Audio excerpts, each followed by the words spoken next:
बलमुआ घर में हमके छोड़ के तनी जाए से पहिले खाला उठलाली से रोटी बोर के तनी जाए से पहिले खाला उठलाली से रोटी बोर के जातारा परदेस बलमुआ घर में हमके छोड़ तनी जाए से पहिले खाला उठलाली से रोटी बोर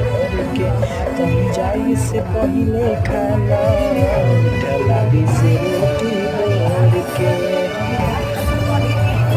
जातारा परदेस बलमुआ घर में हमके छोड़ के खेसरिया के